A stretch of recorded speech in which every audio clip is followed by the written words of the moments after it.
Asebiro Yesuna Akulora ni komanda jaler Atingo bada Tanyisi marsa Adwoko ni Nyasaye erokamano seche machalo kamagi ka wan e Lulu TV.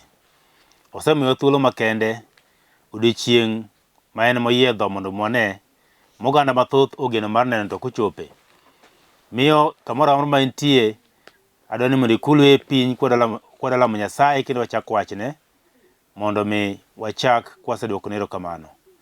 Nyasach kwe duong' kod pak odune polo malo. Nyasaye ma jakedo, Nyasaye ma jaber. Nyasaye ma jagweth, Nyasaye ma jachang, Nyasaye mohero jogene kendo timnegi mabeyo.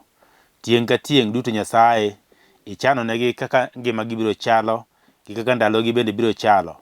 Miyo wan bese miwa seche machalo kamagi mondo wabed e nyimi jawar, mondo mi wapim wachni kendo wapor kaachiel kod jowadwa maneno TV seche machalo kamagi. Adwoko ni erokamano nikech Nyasaye ijaduong' mar ndalo, Nyasaye ma ok lokre, Nyasaye manyoro matinende kendo manyaka chieng'. Nyasaye gwedhe jogeni kendo ipargie seche machalo kamagi kwadhi lamo kendo wadhi wacho wach Nyasach kwe, titelnegi kendo une chien. Gimoro amora mantie Nyasaye konygi kendo imigi lokruok e kit ngimagi. Yawe pach ng'ato Nyasach kwe, loke kit ngimagi Nyasaye, pargie ndalo ka ndalo, kinde ka kinde, to ne gimi duong' kendo gipak nyingino maler. Nying Yesu ma jawar. Amen. Kamoro amora ma intie wachni amen. Iluonga ni Pastor Sam Boyi. Ayalo wach Nyasaye e dala mar Nairobi, kamoro ni Kangundo Road. Kanisa iluongo ni Cathedral of Praise, Kangundo Road Worship Center. En e dala mar Njiru. Kichopo Njiru Ola Petrol Station, toke kanyo e mwantie kod kanisa. Nyasaye osegwedhowa kanyo, osemiyowa kamoro mwachokre, miyo wadwoko ne erokamano. In bende ng'ama nena seche machalo kamagi, ng'at Nyasaye ka intie kod thuolo kidak Nairobi kata ilimo Nairobi koni limo ng'ato, inyalo biro Jumapil mondo mwachokre wach Nyasaye, wapak Nyasaye, wami Jehova duong'. Duong' kod pak nodog Nyasaye polo malo.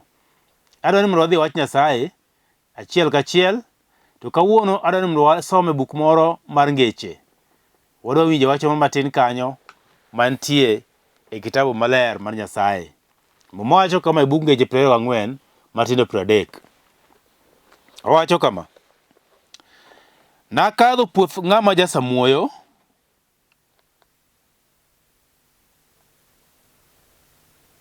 gi puoth mzabibu mar ng'ato ma weche ok donjne. Adhi somo 30 nyaka 34. Nakadho puoth ng'ama Ja-Samuoyo gi puoth mzabibu mar ng'ato ma weche ok donjne. Kendo ne kuthe noyugnoe, aila noimo puodho, mi ohinga marite nomukore. Eka nang'iyo, naketo chunya gi paro kare, naneno mi napuonjora. Iwacho ni ananindi matin mondi, anur matin, anindi kakwakora. 34 wacho kama: kamano chan ma niyud nobi ka jakuo, dhier bende nobini ka dhano momanore gi gir lweny. Mano wach mar Nyasaye. Moma wuoyo kuom ng'ato moro. Wi wach madhi wuoye iluongo ni Ja-Samuoyo. Moma wuoyo kuom ng'ato moro ma nyinge ok omiwa, to moma ochake ni Ja-Samuoyo.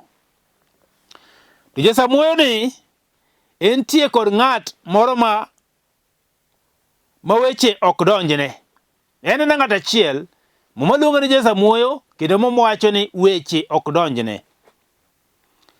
To moma wacho ni ng'at ma Ja-Samuoyo ni entie kod puodho. Jo-Samuoyo bende nitie kod puothe. To moma wacho ni entie kod puodho mantie kod mzabibu. Mzabibu en olemo manyak, kendo olemono golo mo maber, kendo golo kata mana divai minyalo madho. manyalo wacho kata nogolo juice maber manyalo madho seche moselose. Miyo ng'ane nitie kod puodho ma puodho oting'o mzabibu. Mzabibu en gima nigi ohala kendo gima ber. Puodho no nene ni puodho mane chwe, mane nitie kod manyiwa nomeo. Miyo no nyalo nyago mzabibu yo makare. To makosa mane nitie gi marach en ni wuon puodho ne en Ja-Samuoyo. Samuoyo nodonjore ne, kato mama wacho ni bende winjo ne bende nene tek. Noko winjo wach mayot ahinya, nikech kine iparo ne weche mag dhi puodho to ok donjne maber. Kane inyise gimomiyo puothe nitie kod buya, ne ok winji. Mama wacho ni oweyo puodho, ma puodho olokore kod buya. Puodho mama wacho ni obedo kod kuthe manodino mzabibu ok nyal dongo maber. Mama wacho ni puodho nitie kod aila, to ng'ama ong'eyo aila en oboke ma kikalo bute moreo ringri mari to biro ilo dendi. Ibiro chako guonyori ka dendi ili. Miyo puodho noting'o nyaka aila manopong'e. To mama wacho ni nyaka chiel manochiele, ohinga manoluore bende nosechako mukore mogore piny. Matene ng'atni nojwang'o puodho moweyo. Kanojwang'o puodho moweyo, onge gima ber manonyalo e puodho ni. Miyo makono maber ni puodho ni ne entie kod weche mang'eny e iye. To kata kamano, mama wacho kendo niya, ni to nang'iyo maketo chunya gi paro makare. Nitie ng'ato moro manyalo keto chunye gi paro makare mang'i gima timore marach. To mama wacho ni naneno mi napuonjora. Duong' mondo odog ne jawar. Naneno man ni napuonjora. Matene nitie gik moko maricho ma ng'ato nyalo kale kit ngimane, ma ng'ato nyalo timo, to nyalo bedo piny ma pache duogi, ma ong'e adieri mopuonjore kuom weche moneno. Kata moneno kit ngimane, kata moneno kuom ng'ato machielo. Mama wacho ni ng'ano nowacho ni ananindi. Kasenindo. Anindo matin mondi, kendo ananur matin e pien kamoninde, e kitandane. To mama wacho ni nowacho niya, ni ananindi kokwakora. Dumo do Nyasaye polo malo. Matin ti ng'ato manyalo nindo kokwakore, nikech owinjo liet e onget kamoninde. Owinjo mor kamonindo kamor. Owinjo ka kamoninde no sechego chunye ok dwar mondo chungi. Nikech chung tek tadiera seche moko nitie kama nindo mit. Adiera nitie seche moko gwen ma ng'ato ok dwar chung. Owinjo konget liet. Owinjo ka dende jony. Owinjo ka onego nind matin koko chako chung malo. Mama wuoyo ko ng'ato aina no to luonge no Ja-Samuoyo. Ng'at ma Ja-Samuoyo, mama wacho ni en ng'at ma ok nyal dhi mbele. Ok onyal dhi nyime nikech oonge gi sa mobiro timo gine ka. Nikech Samuoyo en gima miyo chuny ng'ato jok araka. Samuoyo en gima miyo ng'ato pache ok nyal tere mondo otim gimoro samowinjore. Samuoyo en gima nyalo miyo ng'ato gima ne otim maber ok onyal timo nikech ang'o? Nikech Samuoyo nitie kit ngimane. Mama wacho ni ng'at ma kamano dhier biro donjo kuome. Mama wacho Matindo 34 dhier biro donjo kuome kaka jamecho. Mama wacho ni kamano chan mane yud nobi ka jakuo. Matine ni kare seche ma ok idhi maber ni. Jo Nyasaye wawuoru maber kaka jok monge Nyasaye, kaka jok madwaro mondo odag ngima maber, kendo ngima makare. Ni kamano chan ni yud nobi ka jakuo. Matine chan ka achiel kod dhier gi gik moko ariyo mopogore.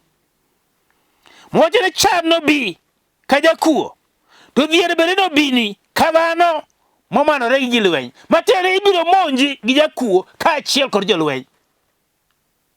Jakuo mabiro monji en chan. Chan biro monji nikech Ja-Samuoyo tijni ok idwa timo. In ng'at madwaro gik ma nono, in ng'at ma ok dwar tiyo, in ng'at madwaro gik ma miye gi ji, in ng'at ma ok dwar mondo tiko teko mare. Gombo ti gombo kendo idwaro gigo to ok inyal yudo nikech ok idwar mondo biti. Mowacho niya, ni to dhier bende ohero ng'ata ineno nikech ang'o? Nikech obiro biro komanore gi lweny. Dhier biro to biro ting'i kaachiel gi gini te. Tibiro chako ywak. Ka tibiro chako kuong'o jomoko. Ni an nokuong'a. To onge ng'ama okuong'i. Ikuong'ori kendi. Nikech nitie weche ma dhano ok onego kete kit ngimane. Kikete kit ngimane tiketho ngimane kendi wuon. To sama dhano oseketho kit ngimane, obiro chako ywak. Komanyo jok moketho kit ngimane. To onge ng'ama oketho kit ngimane.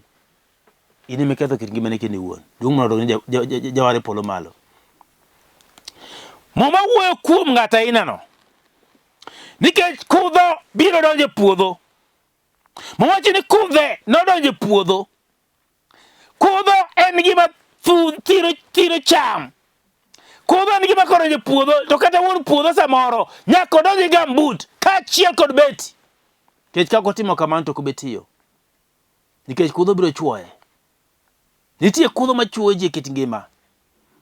To kudho chuoyo ji e kit ngima kaluwore ka ng'ato dak. Kudho machuoyo ji e kit ngima luwore me ka ng'ato oketo ngimane. Kudho machuoyo ji e kit ngima luwore me ka ng'ato oketo paro mare. Nikech samoro nyalo paro ni gimitimono ok nyal bedo gi effect moro e kit ngimani. To chieng' moro chieng' ekibiro chako neno konyuol okelo kothe. To ketho kit ngimani. Mama wuoyo ni puodhono nopong' kod kudho. Puodhono nopong' kod aila. Puodhono chiende nomukore. To donge neno ka ji mang'eny wechegi kethre mana nikech timbegi giwegi. Wechegi kethre nikech onge dongruok nikech timbegi giwegi. Ngima ok nyal bedo kama nitie kudho. Onge cham manyalo dongo kama nitie kudho. Onge ng'at manyalo doyo kama nitie aila gi kudho. Kama ohinga omukore, chambi ka nitie, onge gima inyalo yudo nikech ok iritogi. Miyo mama wachonwa niya, chiel nomukore, jokuoye nodonjo. Chiel nomukore, lee nodonjo. Chiel nomukore, jowasigu nodonjo. Chiel nomukore, gik magalagala notimore. Makoro wuon tich, kata wuon puodho, kata wuon mwandu, kata wuon dala ne onge kaka onyalo geng'o gigi. Nikech ang'o? Nikech chiel nosemukore.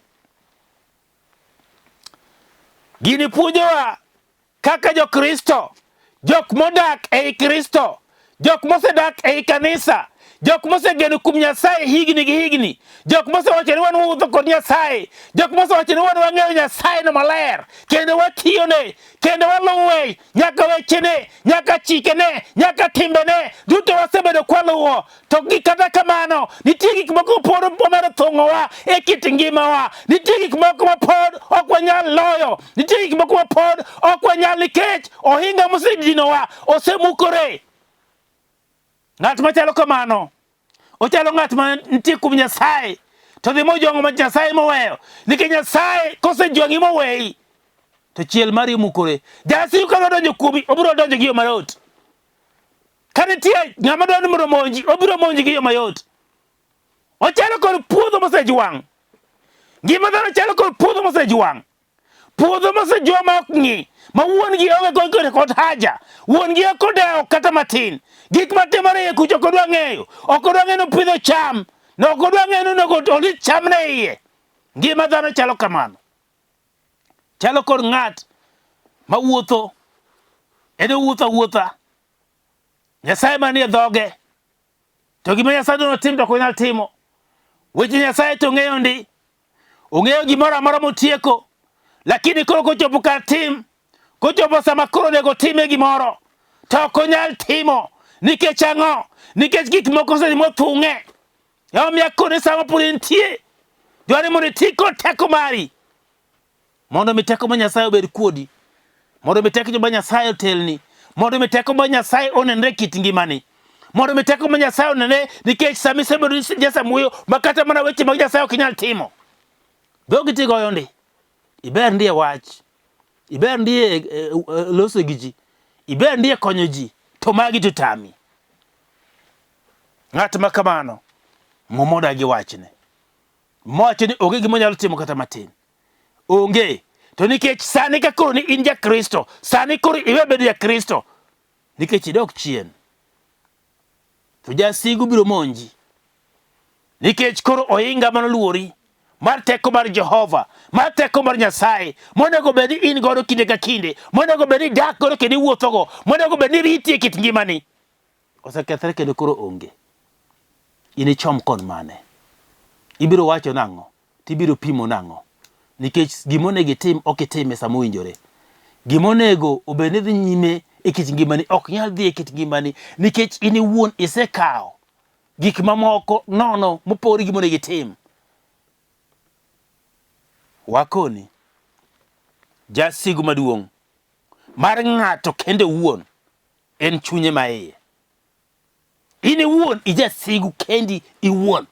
Kize timo sigu kendi iwuon, tibiro chako manyo ng'ato machielo man oko kuche mwacho ni oyo nitie ng'ato moro motimona kama, oyo nitie ng'ato moro moira, oyo nitie ng'ato moro modhina oko. Ng'ani ema inya, en moro moro tieka, en mokolo mora ne ber, en mokolo mora dhi kare, en mokolo dwar ni mondo gige na duto teka ka dwa timo otimre.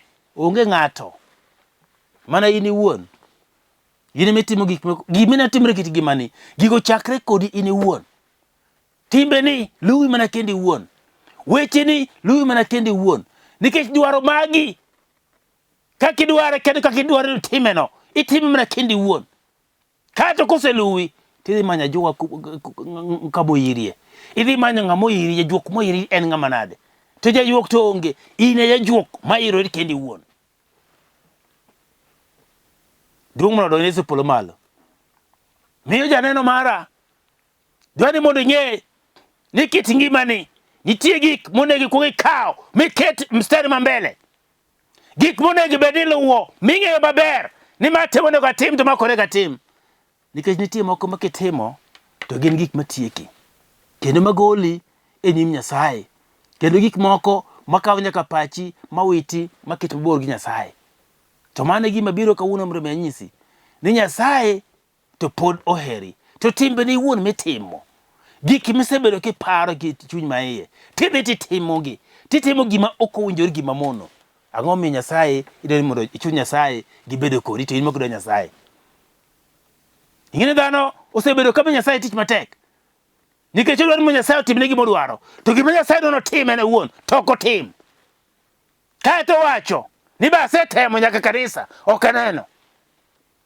Nikech idwa chulo Nyasaye gi gima in midwaro, to gima Nyasaye dwaro tim to ok idwa timo. Koro inemi ilich moingo Nyasaye. Ang'o ma moni kawo thuolo mondo imi Nyasaye? Ang'o moni kawo ngimani mondo imi Nyasaye? Ang'o moni wuoni bed maber tichomri tir gi Nyasaye, ting'e ane ka Nyasaye ok bi timoni gima idwaro. Nikech Nyasaye to biro timoni kaluwore mana kaka in bende dak Nyasaye, kaluwore kaka ichung' gi Nyasaye, kaluwore mana kaka in bende winjruok kumane kindi gi Nyasaye, ema biro Nyasaye timoni gima idwaro. To ok Nyasaye be timo gima idwaro nikech idwaro mondo timre. Oyo timore mana ka sama ichiwori mibiro Nyasaye mikoni akoro an kama, nikech ane asetiyoni, asebedo kodi, asewuotho kodi, koro adwaro mondo itimna kama kama. Inene ka Nyasaye ok nyal time. Ang'o momiyo ji mang'eny wacho ni asetemo gi yore te to ok aseyudo? Nikech itimo gi yo mok owinjore, kendo itime sama ok owinjore, kendo itime e kama ok owinjore. Gimoro ka gimoro gi sane, gimoro ka gimoro gi ndalone, gimoro ka gimoro gi kinde, to kinde gi ndalone no to biro mana ka in midwaro, to mana kaka idwaro no e kaka biro timore ni. Duong' mondo donje ware polo malo. Hallelujah. Nikech Yesu nowacho ni nitie ng'ato moro mabiro, to kosebiro gotieno sama ji nindo, ka ji osedhi mopuro godiechieng', mosekomo maber, to en obiro gotieno ka ji koro nindo, to obiro to komo mage be e kind cham ka, to ka gichako ti to giti ka gichal, to malongo nindo golo, obiro opidho golo, to golo kosepidho to ti kachiel gi cham to gichalre mok inyal ng'eyo. Kidoyo tidoyo nyaka golo mano kipidho nikech gichal. Kidhi tigolo Nigolo dogolo, tibido mana golo cham mane ipidho miyo gole puodho. Koro chunya kidongi te, magi dongi te. Kendo gidongo gite. To chieng mibiro fwenyo gie. En mana chieng ma koro ikeyo. Ikono kare mane en ogolo. Kare mane en cham mana pidho. Mane gima timore kit ngima dhano. Nikech sama dhano en mana koro paro ni osetimo gima odwaro cha. Jasigu be nitie mamanyi. Kendo biro timo mana kaka en modwaro, kaka in midwaro. Obiro timo kaka en modwaro. Kendo biro timo sama ok ing'eyo. To kosetimo sama isek ing'eyo, tek ibiro chako ywak. Nikech ang'o? Nikech gima ne timo ne ok itimo yo makare ka Nyasaye dware. Sama Nyasaye dwaro ni riti, iti tiji maber, ineno ni sechego ok en sa moromo. Idhi yo machielo mopore gi Nyasaye dwaro. Kaeto ka koro Nyasaye biro mondo mi koro ogwedhi, tiyudo ka kare koro gweth mari koro onge. Nikech in iwuon itimo kalore gi pachi kaka dhano. Ok itimo kalore paro mar Nyasaye. Miyo janeno mara adwa koni seche machalo kamagi. Ni winjo gik mang'eny matimore kit ngima dhano. Gitimore mana nikech dhano dwaro mare kaka chalo. Ok kaka dwaro mar Nyasaye chalo. Nikech dhano nitie jok ma ok dwar wuotho kod Nyasaye kaachiel kod wach Nyasaye. Giwacho ni chike ma Nyasaye gi tek. Ok wanyalo luwo. Wach Nyasaye tek. Dhi tweyowa. Nyasaye ne ok obiro mondo otweji. Ne obiro mondo oket ji thuolo. Ne obiro mondo mi okony dhano kendo ogony dhano. Ne obiro mondo mi ores dhano. Ne obiro mondo mi nyis dhano yo makare monego dhano luw. To ka ok otimo kamano, ka ok itimo kaka Nyasaye dwaro, ng'ama koro jamakosa en ng'a? Nyasaye ok koro makosa. Nikech en osechwe mokete piny ka, momiyi gimoro amora, mokone gimoro amora kete lweti. Gimoro amora intie kod loch e wiye. Osemiyi. To ka koro koro tim kama to kidwa timo kaka dwaro, idwaro nang'o? Kendo mondo konyi nang'o? Kata Nyasaye wuoro ok nyal konyi kod nikech ok onyal konyi nikech itamori winjo. Kanyo ma koro winjo ka ng'ato wacho Nyasaye konyo ng'ama konyore kende. Ma Nyasaye to ok bi konyi kata ikonyore kende ok bi konyi. Nikech oseweyi, onge kodi.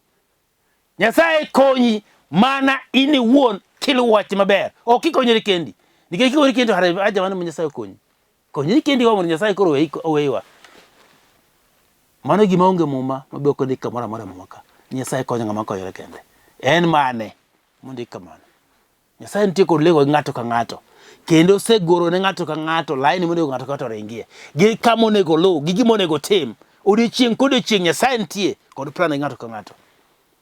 To dhano ok dwar timo gima Nyasaye dwaro. Duong' kod pak kod Nyasaye polo malo. Adem da leme gi ng'ato seche machalo kamano. Adona lamie kodi. Kech Nyasaye o Nyasaye ma jaber. Adona lame kodi ti pare wach mowacho sani na.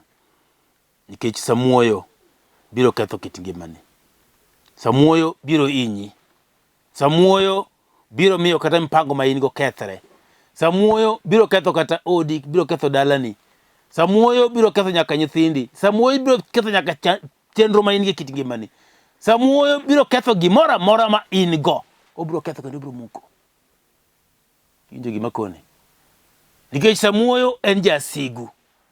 Samuoyo kosedonjo kuom ng'ato to mifwadhi ema odonjogo. Samuoyo kosedonjo kuom ng'ato, mowacho maber kae, nokelo chan. Samuoyo kodonjo kuom ng'ato, mowacho maber kae, nokelo dhier. To wakonie kawuono kaka jatich Nyasaye mong'eyo gik madhi mbele kendo moseneno gima timore. Ni ng'at man go be ok lawre gi ng'ato. Kikia wachno. Ng'at man go ma ok jadhier to be ok jachan, ok lawre kod ng'ato. Odich gi gine. To ng'at ma onge go, ma jachan kendo jadhier, ene molawre kod ji.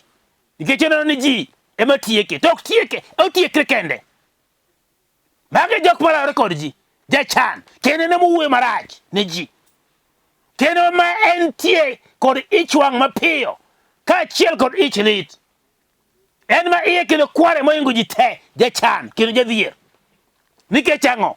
Nikech oparo ni joka man go ka nodhi ne piny. Odhi ne kipiny pinye mohinye emomiyo en kaka en no. To gima timore e wachre mo makaka mawuoyni. ni nikech Ja-Samuoyo kodwa timo gimoro e sama owinjore. Miyo dhier kaachiel kod chan biro donjo kuome mana kaka jamecho, kaka jakuo, kendo mana kaka jolweny momanore kod gige lweny. Miyo chakre kawuono akoni ni mondo ibed e lwet Nyasaye, titim nyaka gima ber mowinjore ni timo. Nikech Samuoyo osetieko mier mathoth. Samuoyo osemiyo nyithindo mang'eny thagore oko ka. Nikech jonyuolne gin Jo-Samuoyo. Aduoko ne Jehova erokamano ni nikech intie ka. Aduoko ne Jehova erokamano nikech wach masomo e Ngeche 24. Aduoko ne Nyasaye erokamano nikech ang'ene ka chakre sani kata Samuoyo mar dhi e kanisa idhi weyo.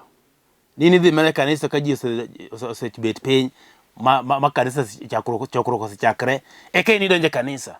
Idhi weyo chakre sani nikech mano be Samuoyo. Samuoyo mar tiyo ne Nyasaye idhi weyo chakre sani nikech mano be Samuoyo. Samuoyo mar gocho ngi piny mondo milam be idhi weyo chakre sani nikech mano be Samuoyo. Samuoyo mar ko nyaka dagolo kasa sadaka e kanisa bende idhi weyo chakre sani nikech mano be Samuoyo. Samuoyo mar kuoth be idhi weyo kaachiel kod weche manono bende idhi weyo. Nyaka mbaka mag galruok mamiyo ji Samuoyo bende idhi weyo. Idwa lam kodi kamoro ma intie kulwe piny mondo lam Nyasaye. Odok ne Jehova erokamano. Nyasach kwe adwoko ni erokamano.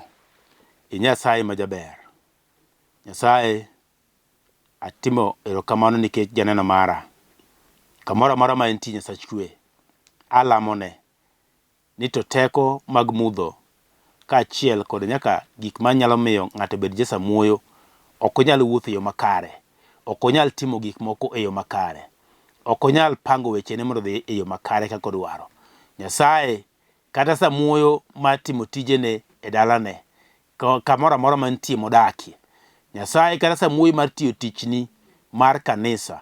Nyasaye Samuoyo moro amora ang'ene Samuoyo tikelo gi jasigu.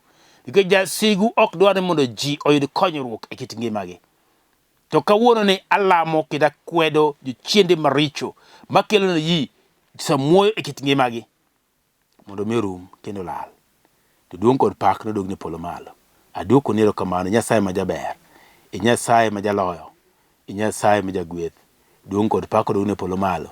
E nying Yesu ma jawar. Amen. Kamoro amora ma intie wach ni amen. Adwa lamo gi ng'ato.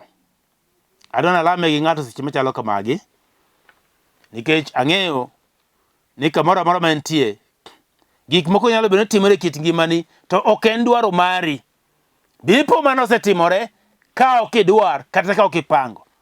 To mano en tich mar jawasigu.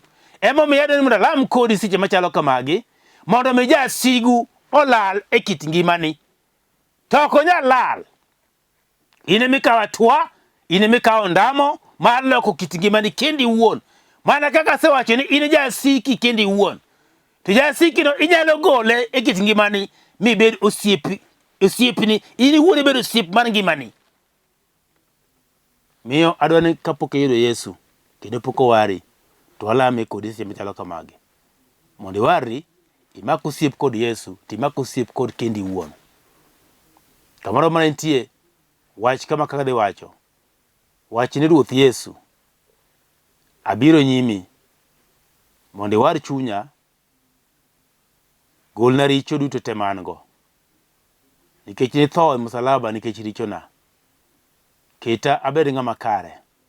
To ng'wonna richona duto te. Kendo iketa iluoka abed ng'ama ler. To anatini kendo analuwi. To poga kod richo kabisa. Awera kod richo. Nikech inibiro mondo miresa. Aduoko ni erokamano. Duong' kod pak odog ne polo malo e nyingi maler. Amen. Kilamo lamono timany kanisa maber milande warruok. Kama ji chokre lande warruok. Tidhi lem kodgi. Ibiro puonji kendo ibiro luwo weche maber mag Nyasaye. Aduoko erokamano.